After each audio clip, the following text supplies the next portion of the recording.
Bonjour à tous, aujourd'hui je vous retrouve pour un nouveau format de vidéo, donc c'est pas quelque chose que j'ai vu sur d'autres chaînes, donc j'espère que ça plaira, j'espère que ça va pas créer trop de soucis, mais c'est un format que j'appelle Je vous dis tout, donc les JV d'été, pour vous parler d'un bouquin, mais genre vous parler d'un bouquin, vraiment dans les détails. Donc ça s'adresse à des personnes qui ont déjà lu le bouquin, donc ça les dérange pas de se faire spoiler, parce qu'elles connaissent déjà l'histoire. Ça s'adresse à des personnes qui n'ont pas du tout l'intention de lire ce bouquin-là, ça les intéresse pas. Mais dans ce cas-là, je sais pas pourquoi tu viendrais m'écouter parler d'un bouquin qui t'intéresse pas, mais admettons. Et je trouve aussi que ce format convient très bien aux personnes qui ont lu le bouquin il y a un petit moment et qui maintenant qu'elles veulent lire la suite, ça peut leur remettre un petit peu l'histoire en tête et ça c'est pratique. Moi c'est ce que j'aime bien dans mon format sur le blog, c'est que quand je lis le tome d'après, je me dis attends, je vais relire mon article, ah ouais c'est vrai il se passait tel truc, ah ouais c'est vrai il y avait tel perso, ah punaise c'était ça qui se passait à la fin, et comme ça au moins tu te remets plus rapidement dans l'histoire. Du coup, je te préviens que dans cette vidéo, on va spoiler Les Gardiens des Cités Perdues, tome 6, Nocturna. Donc si tu n'as pas lu ce livre, si tu as l'intention de le lire et que tu ne veux pas que je te raconte ce qui se passe dedans, il est temps de partir. Donc c'est parti pour le Je vous dis tout sur Les Gardiens des Cités Perdues, Nocturna. Du coup, dans ce format de vidéo, j'ai pas envie de vous parler du livre dans le sens où tu le lis, genre il s'est passé d'abord tel truc, puis tel truc, et te raconter toute l'histoire en détail. Moi j'ai surtout envie d'aborder quelques points qui m'ont agacé, tu vois, un peu quand tu sors d'une séance de film et t'as un truc dont tu veux vraiment parler avec des personnes qui l'ont vu. Donc moi là c'est mon but via cette vidéo. Donc dans un premier temps, je vais te parler de la mère de Kif. Est-ce qu'on en parle ou on n'en parle pas? Genre, elle me rend folle, elle m'agace cette femme. Je comprends pas ce qu'elle fait, je comprends pas ce qu'elle veut et elle me saoule à donner des ordres à des gamins alors que elle est tranquillement, on sait pas où, et à la fin, évidemment, elle les prend pour des cons et elle se barre avec la personne qu'ils essayaient d'attraper. Et ça me... Je me dis mais c'est pas possible, mais arrêtez de lui faire confiance, mais traquez-la, vous avez des trucs, des pouvoirs, des choses, comment vous avez fait pour perdre un elfe comme elle? Ah, Bon, tu auras compris, ça m'agace. Du coup, son personnage, je le comprends pas, j'ai hâte de voir comment il va évoluer, mais franchement, elle pourrait disparaître du jour au lendemain, je m'en fous. Alors là, clairement, elle me gave, elle m'agace. Je sais pas si je suis la seule à penser ça, mais comme j'en parle pas avec d'autres gens, je sais pas. Mais voilà, donc elle me sauve. Ensuite, un point que j'ai à l'esprit, c'est est-ce qu'on peut faire confiance au père de Kif? Parce que mine de rien, il se ramène la fleur au fusil en mode ouais, vous avez besoin de moi dans votre organisation parce qu'en fait je sais des choses sur ta mère, tu comprends? Dit bon, oui peut-être, mais du coup, bon, franchement j'en sais rien. J'ai pas d'avis clair, net et tranché sur la question du père de Kif. Je comprends pas pourquoi Kif lui en veut autant, alors que juste j'ai l'impression que le père de Kif il est hyper effacé quoi. Genre, c'est pas le père que t'as su. Enfin, je sais pas. Tu l'as sur le dos, tu vois. Genre, tu sais que Kif il en a un petit peu souffert et tout. Enfin, beaucoup souffert. Mais bon, sa mère, elle a quand même manipulé, elle a mis des portes qui peuvent s'ouvrir qu'avec le sang de son fils. Enfin, je veux dire, au bout d'un moment, t'en veux un petit peu plus à ta mère qu'à ton père, tu vois. Genre, je pense il y avait deux échelles, tu vois. Genre, des trucs plus graves que d'autres. Mais il y a aussi un truc que je comprends pas, c'est pourquoi tout le monde veut essayer de rejoindre l'organisation du Signe Noir. Je comprends pas. Il y en a plein des personnages comme ça dans le bouquin en mode je vous aiderai que si vous dites que je fais partie du Signe Noir. Bon, je sais pas, est-ce que tu vas nous être utile à l'organisation? Est-ce que tu comprends l'organisation? Enfin, genre, je sais pas, je comprends pas pourquoi ils veulent faire partie de ce truc, alors que c'est censé être une organisation un peu secrète et tout, enfin, genre, t'es pas. Enfin, je sais pas. Surtout que les elfes, ils ont cette particularité d'être sujets à la culpabilité en mode. Désolé. En mode on s'en veut d'avoir fait des trucs, on s'en veut et tout, et ils sont capables de devenir dingues parce qu'ils s'en veulent. Et du coup, je me dis, c'est quand même un peu dangereux de les mettre dans un truc comme ça, quoi. Donc voilà, c'est un petit point auquel je réfléchis, je me dis bon. Alors, un autre point, c'est que j'ai lu ce bouquin très étalé dans le temps. Genre, j'ai fait une énorme pause parce que j'ai trouvé que c'était très long au début. Et du coup, j'avais pas énormément le temps de lire, donc ça m'a pas trop peiné de ne pas lire à ce moment-là, puisqu'il se passait pas grand-chose dans l'histoire. Et par contre, du coup, je trouve qu'il se passe beaucoup de choses sur la fin, en fait. Tout est hyper condensé, et ça, c'est peut-être un peu dommage, parce que le bouquin, il fait cette taille-là, il fait je vais te le dire, je vais trouver l'info, il fait dans les 660 pages, ce qui n'est pas négligeable, et tout se passe à la fin quoi. Genre à la fin, t'as tous les bouleversements, tous les retournements de situation. Il commence enfin à s'inquiéter des parents de Sophie, enfin genre... Je me demande, mais c'est quoi vos priorités dans la vie quoi? Genre j'ai l'impression qu'en fait l'histoire elle s'est étalée de ouf sur le temps. Genre t'as tes parents qui sont retenus par une organisation secrète, super méchante et tout, qui t'ont déjà kidnappé toi, donc tu sais les horreurs qu'ils sont capables de faire. Mais à côté, bah, tu attends.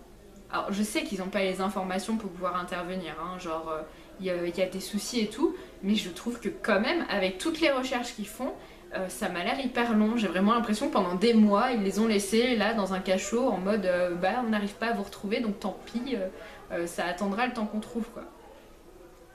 Après, probablement, il se passe pas autant de temps que ça, mais moi, c'est le ressenti que j'ai eu. J'ai vraiment eu l'impression que ça a duré très très très longtemps. Ça, c'est un ressenti.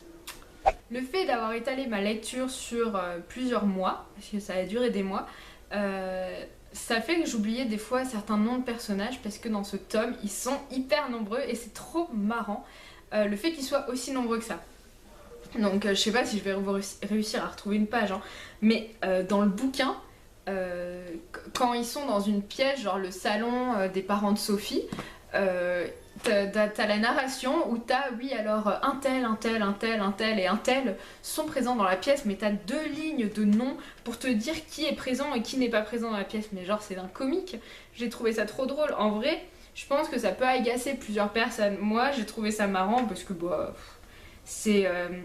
ça fait très, très enfant, tu vois, la façon de le raconter en mode comme si moi j'avais écrit le bouquin en mode alors un tel, un tel, un tel il est là parce que bah, je n'ai pas la plume tout simplement et pourtant vu comment elle arrive à tenir son bouquin je sais qu'elle elle a une très bonne plume tu vois mais j'ai trouvé ça quand même marrant, assez marrant pour être notifié. Un point que j'ai adoré dans l'histoire c'est Ro, donc la fille du chef des ogres et tout. Je l'ai trouvée trop attachante, elle est trop marrante. Je l'imagine vraiment comme une grosse ogre verte et tout qui se balade au milieu des elfes magnifiques et resplendissants. Et elle me fait vraiment rire. Elle a un second degré, enfin genre... enfin, je me demande même si elle a un second degré tellement elle dit les choses comme ça, comme ça arrive. Elle me fait trop rire et du coup j'ai hâte de voir comment va évoluer les relations interespèces.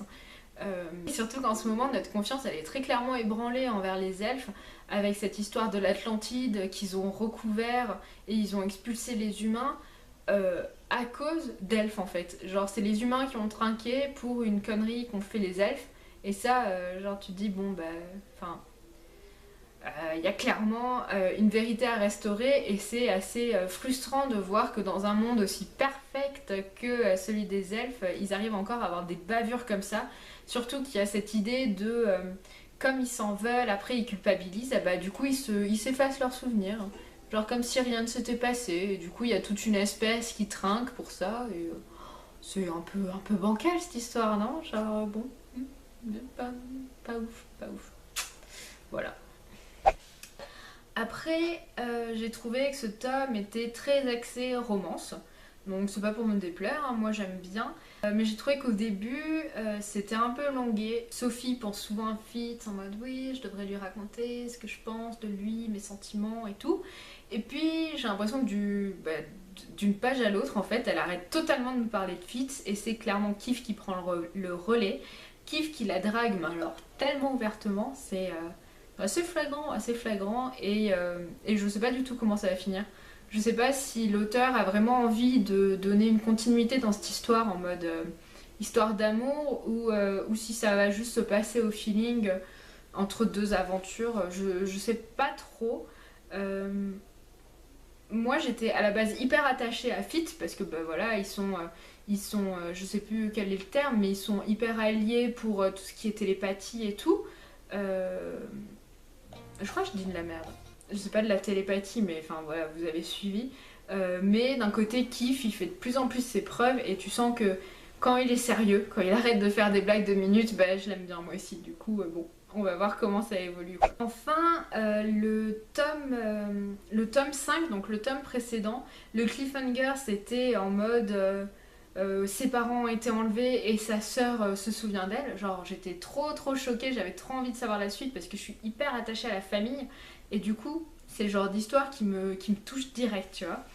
Et, euh, et là j'ai trouvé que le cliffhanger du tome 6 était franchement bien plus léger. Enfin moi personnellement ça m'a pas. Enfin j'ai envie de courir en librairie savoir la suite, mais clairement pas autant que si Cliffhanger m'avait happé tel, je ne sais pas, j'ai pas de métaphore, je sais pas pourquoi je me lance là-dedans, laisse tomber. Mais du coup, j'ai trouvé que la fin était pas horrible, genre on peut attendre la suite assez sereinement. J'ai trouvé que le sort des parents de Sophie c'est toujours super triste, genre le moment où sa mère elle lui dit je t'aime et qu'elle se souvient d'elle le temps d'une seconde, tu vois. Ah, c'était tellement émouvant, je trouvais ça trop triste. Et puis finalement, le fait que sa sœur va garder les souvenirs de sa sœur Sophie, je trouvais ça trop chouette. Parce que c'est nunuche au possible, hein. Ça franchement je peux te l'accorder, mais vraiment c'est quelque chose qui me plaît. Et du coup j'ai beaucoup aimé la fin vis-à-vis de ça. Et forcément j'ai envie de savoir la suite. Voilà, je crois que c'est ce que j'avais envie de raconter sur ce bouquin. Donc je sais pas ce que tu penses du format, est-ce que c'est adéquat ou pas, est-ce que tu me trouves un peu ridicule assise par terre à te raconter ça. Je sais pas. C'est très parlé, c'est très haché, il n'y a pas de sens logique, je suis désolée. Mais moi ça m'a fait du bien. Et du coup, voilà, je vous laisse sur ça, passez une belle journée.